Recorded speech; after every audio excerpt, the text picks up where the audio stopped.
Hi everyone, so we're working today on a tea bag fold and it's going to be a Christmas tree. So it's very simple, just from squares, and I've taken a rectangle for a background, just of a backing paper, added a little bit of gold mirror card at the back. I could always put little jewels on the Christmas tree or just leave it natural. I've just chosen a random effect green, whoops, ripped that one there, green card, and this has just got a blotchy pattern on it.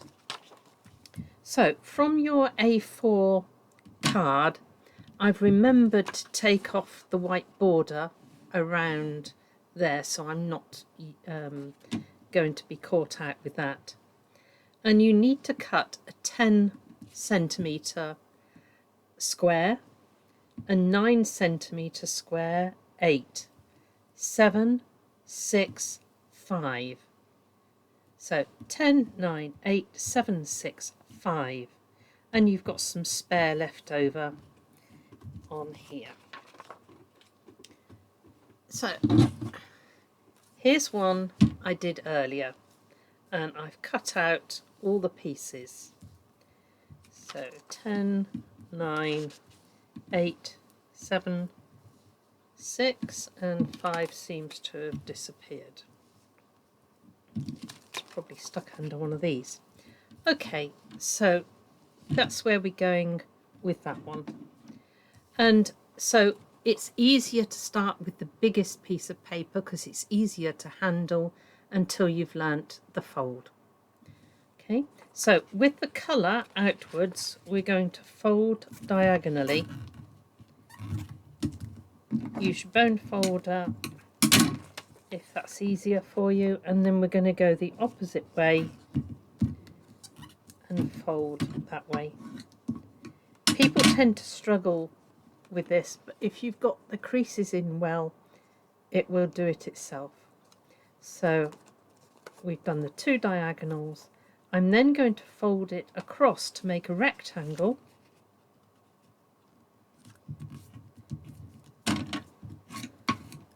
With the picture inside, so this is white on the outside. Now, if you can see what happens now, if I hold it and push my fingers up in the middle, it will start to fold itself. Right, I'm going to do that again. So there's number one. I'm going to do my picture out,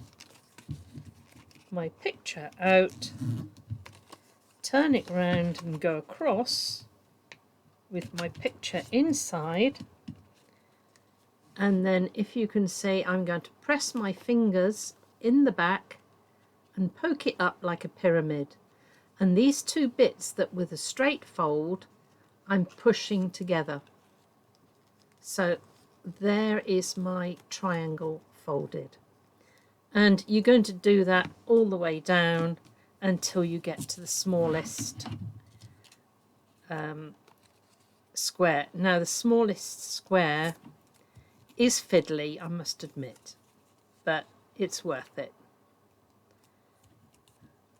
So there we go. There's my diagonals. I fold across, and the same process, press my fingers underneath, and this line going across I just push down and it folds there. So that is the folding, and a miracle, I've got it all done here to save you time.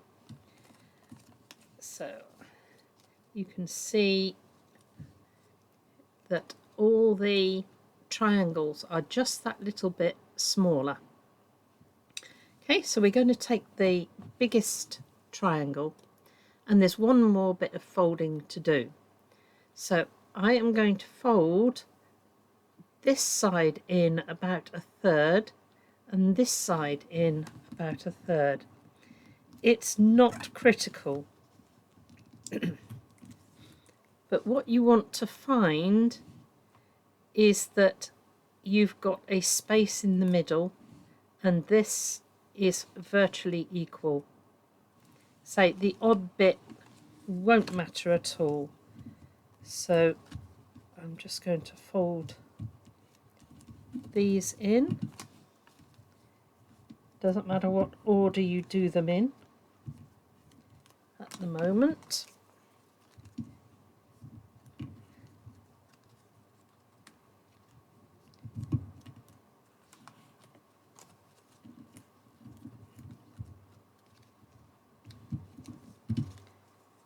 And this is the fiddly little one.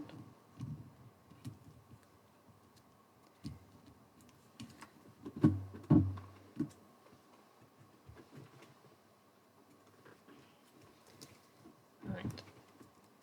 So if I now arrange these in size order, put those to one side. Now, you may notice that according to how accurately you've cut them, you may have this little white edge showing. So you can simply take your scissors and snip off any white, all right, that is showing. Or if I bring back my sample here, you can see that I've taken fancy scissors with a tiny pattern and I've cut across. So if you were going to do that, all right, I'm going to take these then. I would cut across the triangle, taking a very small amount, and then when I fold it down, see if I can home in on that, you've got this fancy edge, but you can leave it flat, straight if you like.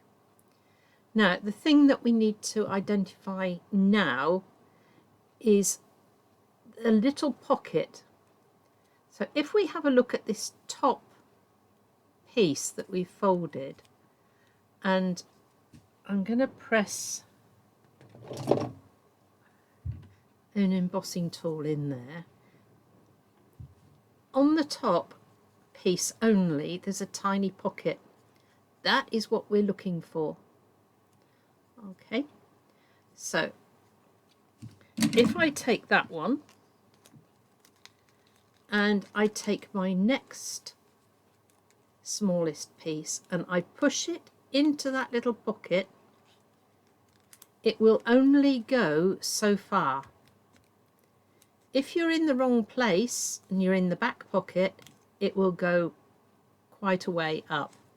So make sure that you open that tiny pocket at the front and get your tea bag going uppermost in that thing.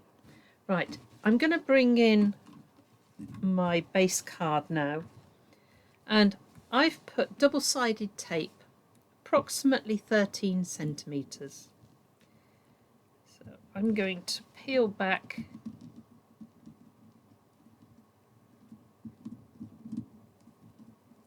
my double-sided tape, and I'm going to put my first and second tea bag in place on there. It's very difficult to try and hold all your tea bags, so do try and get a little bit of help.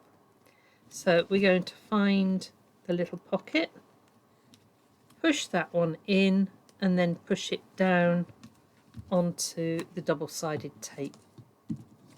There's my next one. That one's not folded quite. There we are. Right, so I lift up, find my little pocket and slide it in until it stops. Okay, pull my tape back a little bit. take this one, lift it up and find the right pocket, and in it goes.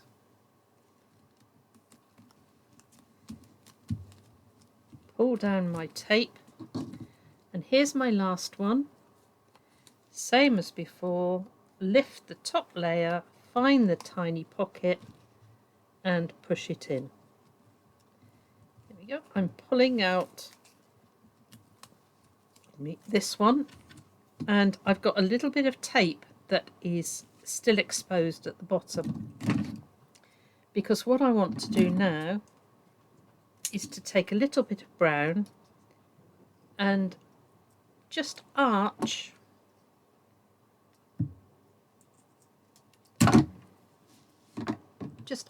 the bottom a little bit so it's not straight.